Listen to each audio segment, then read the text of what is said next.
I only now can talk about this very gladly in hindsight. I love making fun of myself with the most embarrassing money stories, but no, definitely not at the time. You're listening to Financial Grownup with me, certified financial planner Bobbi Rebell, author of How to Be a Financial Grownup. And you know what? Being a grownup is really hard, especially when it comes to money. But it's okay. We're going to get there together. I'm going to bring you one money story from a financial grownup, one lesson, and then my take on how you can make it your own. We got this. Hey friends, what was your most embarrassing career moment so far? Something you couldn't even fess up to out loud for years. Well, for our guest today, Nicole Lapin, as you kind of got the idea from the cold open, it was pretty bad, but time can sometimes make a humiliating experience in the past into an endearing life lesson. Welcome everyone. Here on the Financial Grownup Podcast, we talk to successful grownups who share money-related stories that had big impacts on their life. And of course, the lessons that we can all learn from those experiences. We top it off with everyday money tips that you can make your own. And today, that grownup is the extremely talented and candid Nicole Lapin. She is a former anchor at CNBC, CNN, and Bloomberg, among other places. She's also now a best-selling author. She's got 3 books. The latest one is Becoming Superwoman, a simple 12-step plan to go from burnout to balance. But before all that, she had to learn the hard way that you really need to be prepared for work, or you could find yourself in a very uncomfortable position. Here is Nicole Lapin. Hey, Nicole Lapin, you're a financial grownup. Welcome to the podcast. Oh, thank you. I'm so flattered. I never thought I would be one, but yay. You are absolutely a financial grownup. First of all, book number 3, congratulations. Becoming Superwoman, a simple 12-step plan to go from burnout to balance. You are a New York Times bestselling author. This is, as I said, book number 3. You also have Rich and Boss. We may be bleeping some of that out because we don't have an E on this podcast, but congratulations. Thank you. Thank you. And by the way, you have many other accomplishments. You have been a TV anchor. You've judged the Miss America pageant. I love your Hush Money podcast and so much more. So I'm honored that you're on Financial Grownup. I am more honored, and I feel like it's breaking news that I'm a financial grown-up. I thought that I would never see the day, but here we are, and I'm going to put that as my most important accolade next. I want to get right into your money story, and then we're going to talk more about this latest book and the resources associated with it because it is incredible. But your money story has to do with preparation. Go for it. Yeah, I started as a business reporter on the floor of the Chicago Merc when I was 18 years old. And when I was asked if I knew anything about money news or business news, I totally lied and I faked it till I made it. And then I had to become real because I found that money is just a language like anything else. And I could not speak that language. So I was going to interview the founders of a tech company at the time. And my boss, who was awesome, said to me as I ran out the door, and I would always carry like a big diaper bag, almost combat ready with all sorts of stuff, like a poncho just in case from my time in actual general news. I didn't know what would happen. I was always combat ready. And he was like, do you have the P&L? You know, a lot of people call me NL or Lapin for short. And I was like, no, dude, I'm good. I don't need to pee. And I get to the interview and the PR person was like, do you have the P&L? And I'm like, okay, think, Lapin, think. She is not asking you if you need to pee. This must be a money term. I sit down with the founders and they're like, our profits, as you can see from our P&L, you know, blah, blah, blah, blah. And I'm like, okay, has to do with profits. Think. Profits, L, losses. And I kept saying like, PNL, like kibbles in bits. And I didn't even know it was an and. Like, I just was so clueless. And that was like a great example of how I had to think about this right on the spot and definitely was not prepared. Wait, so what happened? How did this play out? Did you have an aha moment in the middle of the interview?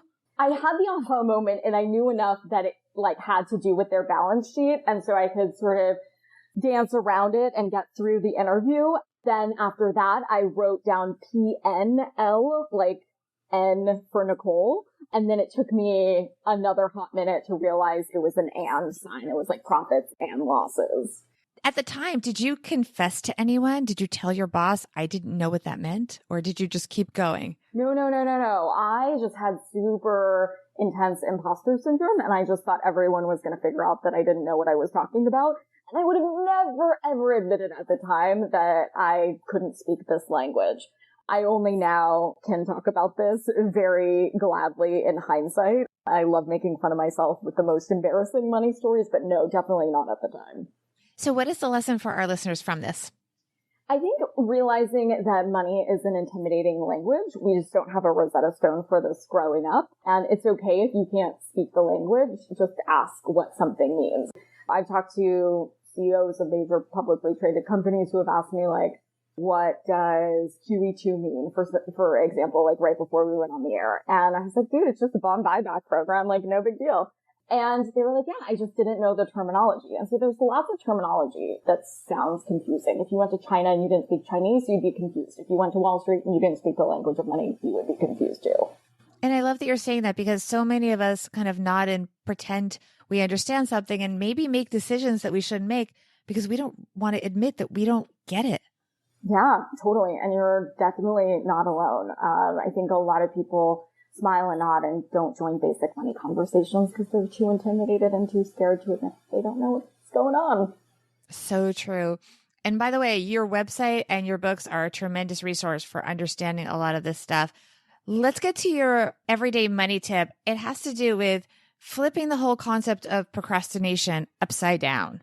Yes, I like to rethink conventional financial wisdom, conventional business wisdom. And yes, you're right. I rewrite financial dictionaries and business dictionaries. I did it in the back of Rich and Boss. This is maybe why I'm single. But at the end of every chapter in every book, I rethink conventional wisdom to hopefully help you think for yourself.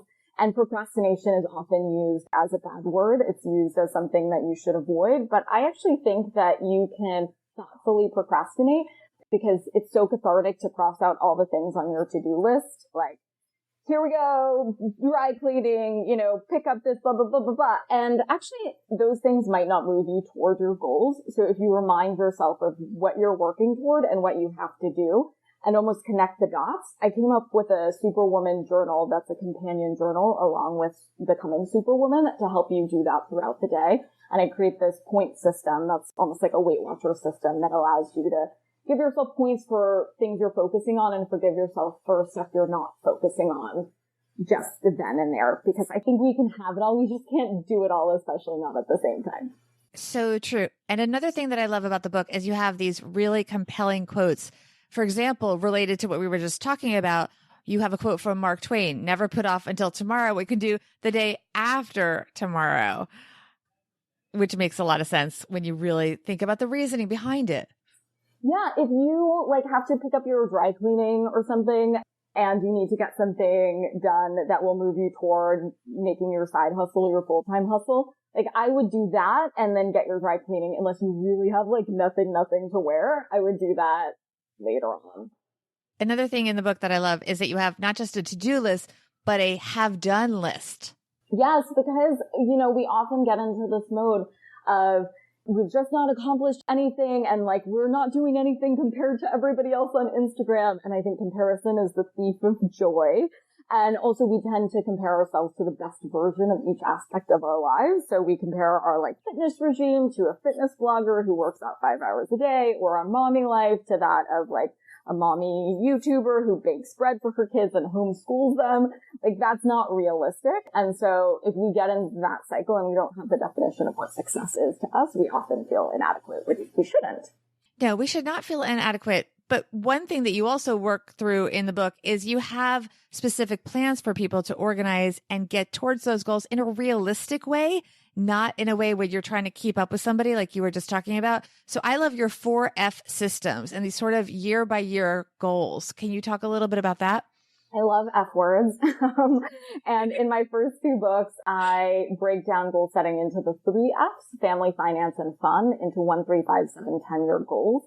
And for this book, I say mea culpa. I forgot an F word, and it's fitness. It's mental and physical fitness. And my only requirement for the point system, where you give yourself 10 points throughout the day, and if you really want a percentage, like we're so overwhelmed by this Lady Justice 50-50 thing, which I think is ridiculous, just add a 0 to the end of the point and sneak attack, you get a percentage.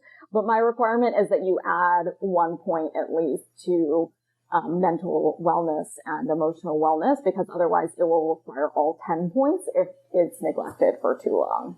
Yeah. And before we wrap up, I do want to say my very favorite part of your book, Becoming Superwoman, is the epilogue. Oh, thank you. Yeah, I was supposed to launch this book in March, and Rich came out 4 years ago in March. Boss Bitch came out 2 years ago in March. And so I thought, oh, of course, we have another book 2 years later in March, and let's just wrap this up in a pretty little bow. And as we were going to print, I felt like I was on the verge of burnout yet again. And that imposter syndrome that I talked to you about when I was 18 years old came back in a way I wasn't expecting. And I thought, I can't go out and talk about balance when I feel like my life is hanging in it. So I went off the grid and I actually reread my own book. Legit. This is not like PR or marketing spin or anything. Like, I can't even lie. I can't keep track of lies, so I just don't do it. And I reread my book, and that's how I know it actually works. And I think I'm not only the writer, but a lifelong reader of this. Remember that Hair Club for Men commercial where the guy was like, I'm not only a customer, or I'm not only the founder, but I'm also a customer. That's how I feel. I love that, because people make assumptions that just because you're an expert at something means that you do it perfectly all the time. That's not always true. I aim for progress and not perfection. If I have more good days than bad days, then I'm totally winning. And I don't think anyone's an expert in balance in particular. I'm an expert in regaining my balance when I inevitably lose it. And I know that I will at some point.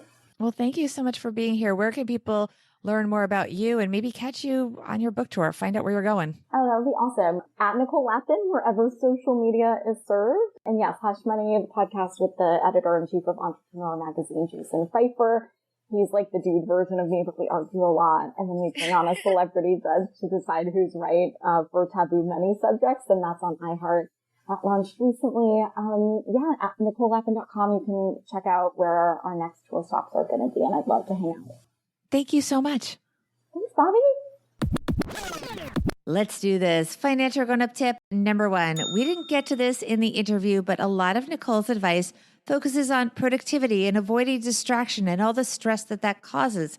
And of course, spending time when you didn't mean to on things. For example, she recommends a browser extension called unroll.me. It's free, and I'm now using it. I will leave a link in the show notes. You can always find the show notes by going to bobbyrebell.com and then going to the Financial Grownup podcast area. There's also a handy search box in the upper right-hand corner where you can always just type in the guest name or any keyword, but definitely check out Unroll Me. Financial Grownup tip number 2, another one from Nicole's book, was to keep emails to 5 sentences. If it has to be longer than 5 sentences, then it deserves a phone call. I'm going to start trying that in my workflow. We'll see how it goes. But if you do it too, let me know how it goes. Nicole's latest book, Becoming Superwoman, is out now. Check it out. And also her Hush Money podcast, which she co-hosts with entrepreneur editor-in-chief Jason Pfeiffer. It has become one of my favorite podcasts. And please help me get this podcast on more favorite lists. If you enjoy it, take a screen grab and share it on social media. And please tag me so that I can thank you. On Instagram, I am at BobbyRebel1 and on Twitter at BobbyRebel. Big thanks to Nicole Lapin for helping us all be financial grownups.